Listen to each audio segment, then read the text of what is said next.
안녕하세요. 이동섭 작가입니다. 안녕하세요. 남실장입니다. 네, 오늘 우리가 살펴볼 책은 브람스를 좋아하세요. 프랑스와 사강 책인데요. 네. 이 책은 전형적인 로맨틱 코미디 구조죠.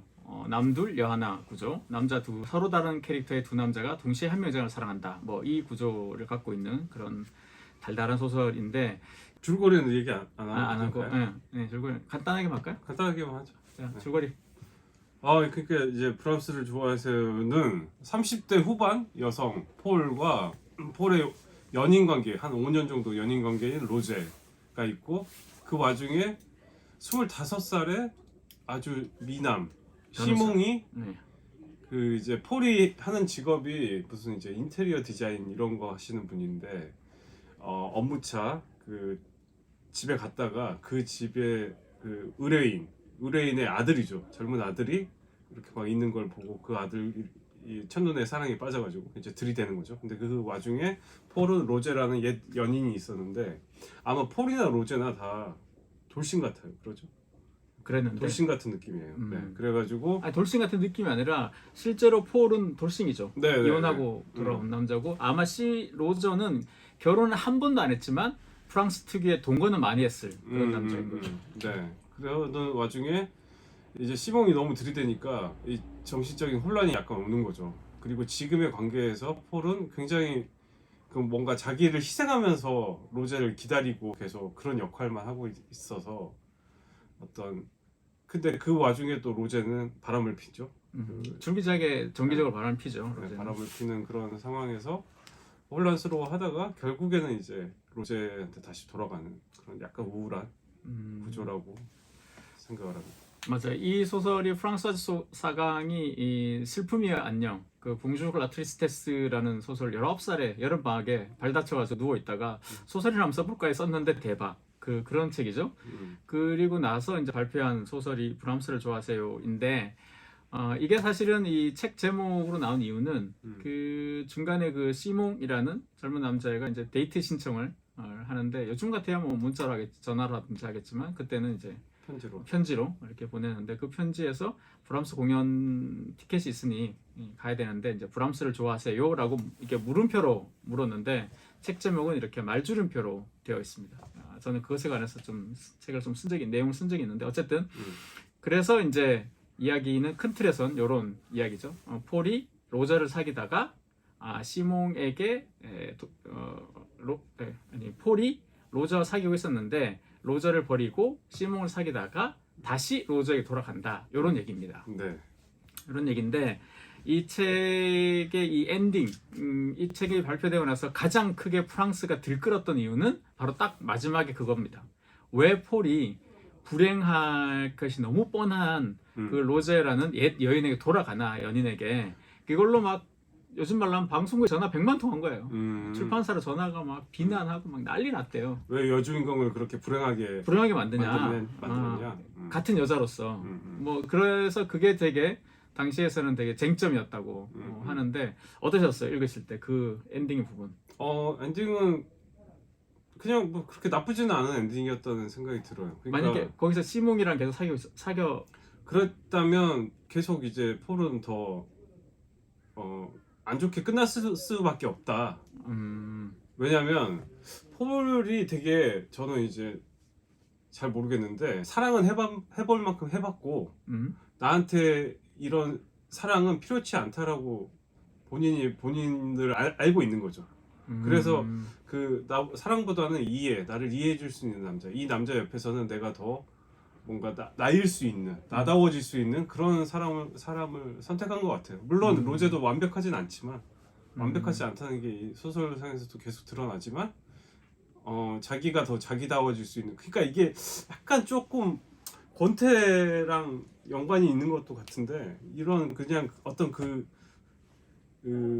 39의 어떤 중산층 직업을 갖춘 그 여성이 가지고 있을 만한 그런 되게 부르주아적 선택, 뭐 이런 식으로 저는 생각을 했습니다. 근데 당시 그 여성 독자들이 이렇게 분노했던 것은 이 폴이 시몽이랑 그냥 계속 연애를 하면 훨씬 더 행복할 거라고 생각했기 때문에 아마 그런 비난이 있었겠죠. 그건 이제 독자들 생각인 거죠. 그런 거 생각인 건데, 시몽도 엄청 그 이제 성격이 이상한 애예요, 약간. 좀 징징거리는 네, 징징거리기도 연하남이지 하고 뭐. 네. 뭔가 완벽한 사랑을 꿈꾸고, 네, 약간 봄날은 간다 유지태 같네요. 네, 약간 못쏠 느낌이 가득한데 이 친구는 이렇게 들이댔는데도 내내 불안한 거죠.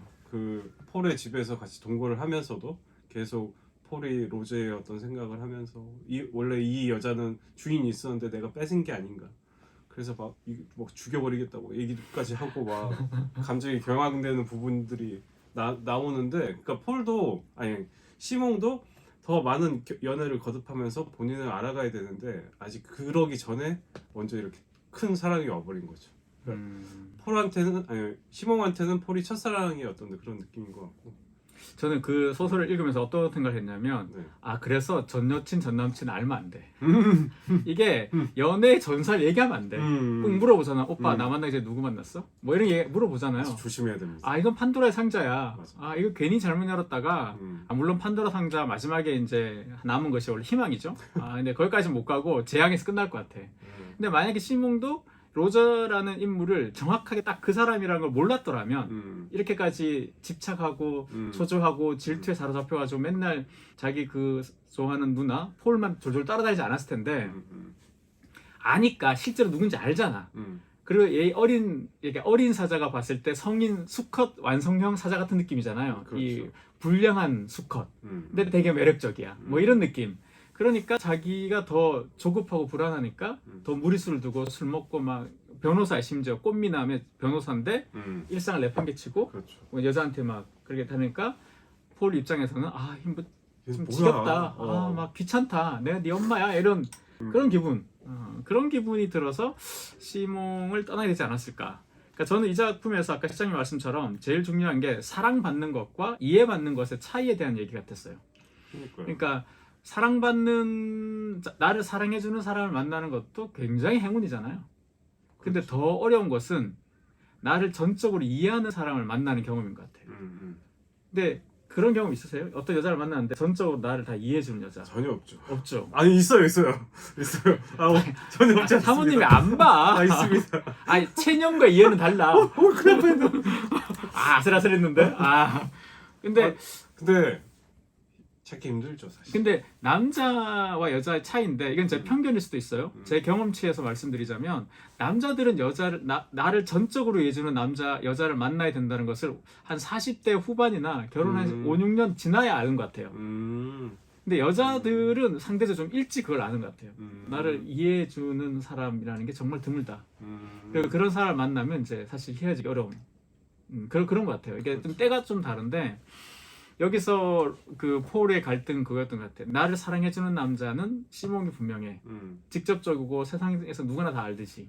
하지만 나를 이해해주는 남자는 로저인 거고 로제가 왜 그렇게 했는지도 몰라. 그냥 이게 사주로 얘기하면 그냥 맞는 거야 우리. 그죠? 그런 거잖아요. 그러니까 이게 이제 그 책에도 나오지만 뽑아낼 수 없는 뿌리 같은 것 이런 식으로 말하잖아요. 네. 그러니까 이런 사람을 만났기 때문에 로제와 헤어질 수 없지 않았을까. 네. 그러니까 약간 그렇게 자세하게 기술이 되어 있지 않지만 폴은 굉장히 나르시시스트인 것 같긴 해요. 어떤 면에서? 네. 그러니까 이를테면 자기는 이미 완성됐다고 생각을 하고 그런 고정관념에서 못 벗어나는 거죠. 그러니까 시몬과의 새로운 어떤 그 모험을 떠날 준비를 그래서 포기하는 거죠. 지레. 왜냐면 나의 지금의 삶과 되게 보수적인 거죠. 보수적이기도 하고 나는 이미 뭐 로제라는 남자가 있으니까 이것만으로도 충분해. 기다리는 거 좀 기다릴 수 있어. 사실 엄청 힘들지만. 울고 뭐. 네, 그러니까 자존심이 엄청나게 센 건데 그렇게까지 자존심을 키울 필요가 있었나 싶지만 그거를 그냥 견디기로 한 거죠. 그런 면에서 되게 좀 바보스러운 면도 있지만 그런 어떤 부르주아적인 세태 뭐 이런 것도 좀 보였다고 생각을 하고. 이게 나온 그때로 한 70년대인가 60년대 나왔잖아요 책이. 아니, 더 오래됐죠. 더 오래됐어요? 59년도에 59년대 나왔어요? 네네. 그러면 그때로 생각하면 30대 후반이니까 지금 따지면 40대 후반 그렇죠. 굉장히 나이 느낌이잖아요. 느껴지겠죠. 그렇기 때문에 사실은 지금 실장님 얘기처럼 그런 측면보다는 어쩌면 나이의 손이 더 크지 않았을까? 부르주아 뭐 이런 것보다는. 그렇죠. 이 책의 처음에도 이제 그 자기 몸을 보면서 그쵸. 거울을 보면서 늙음을 뭔가 체감하는 약간. 그러니까 나이가 이미 들었기 때문에 내가 새로운 모험을 하는 게 좀 겁나는 거 아닐까요? 그러니까 큰 행복을 바라기보다 작은 불행을 선택하는 느낌? 그렇죠. 약간 그게 우리가 이제 그 나이가 아직 안 돼서 모르겠는데 저는 이제 곧 되겠지만 아직 안 돼서 모르겠는데 특히 이제 여자들이 느끼는 건 좀 다른 것 같아요. 남자들은 내가 70이어도 뭐 21살 레오나르도 디카프리오 형 같이 내가 몇 살이든 항상 21살을 만나고 싶지만 여자들이 느끼는 것은 어느 시점 지나면 자기 육체적인 그런 것 때문에 그런지 좀 급격하게 좀 자신감이라 그럴까요? 그런 게 좀 떨어지는 것 같아요. 저 여기서도 폴이 왜 너 같은 애가 날 좋아하냐고 좀 이렇게 밀쳐내잖아요. 처음에 그런 부분들도 어쩌면 좀 들어있지 않을까. 그래서 한마디로 얘기하면 폴이 로즈에게 돌아간 이유는 결국 자기를 이해해주는 기분 때문이다. 네. 그리고 이제 자기의 나이에서 오는 어떤 불안과 이런 것 때문에 큰 행복보다 좀 작은 불행을 선택하는 쪽으로 갔다. 네, 이 책에서도 되게 나쁜 정답이라고 네, 나쁜 정답. 것 같은데. 네, 참 정확한 표현이지 않아요? 나쁜 정답. 내가 쓰고 나와도 놀랍네 이거.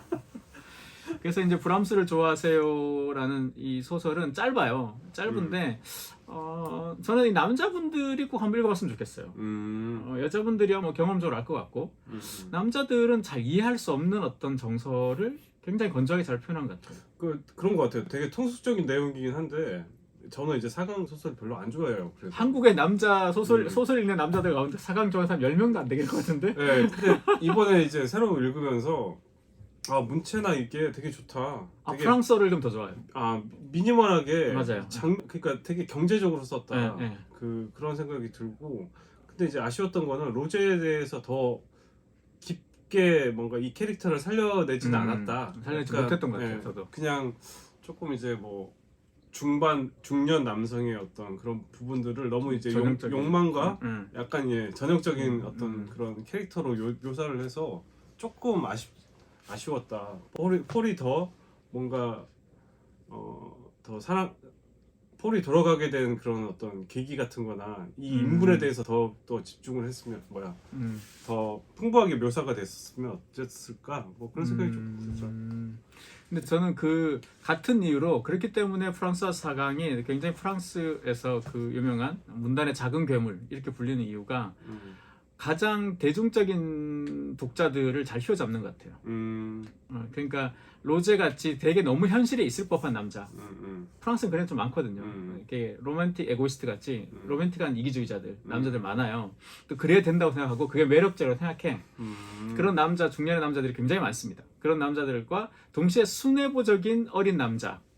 요 두 전형적인 이 소설을 읽는 여성 독자분들께서 향할 때 내 주변에 그 사람과 얘가 약간 중첩될 수 있는 그런 면에서 굉장히 현실을 몰입감을 높여놓은 그래서 그 책을 읽고 여성 독자들이 들끓지 않았을까 저는 그렇게도 추측하거든요. 네. 그 문체도 굉장히 쉬워요. 굉장히 쉽고 아까 말씀하신 것처럼 단문 위주로 짧게 쓰고 그래서 누가 봐도 그냥 요즘 말로 하면 뭐 칙릿이라고 한때 왜 짧게 끝나는 그런 느낌으로 쓴 거잖아요.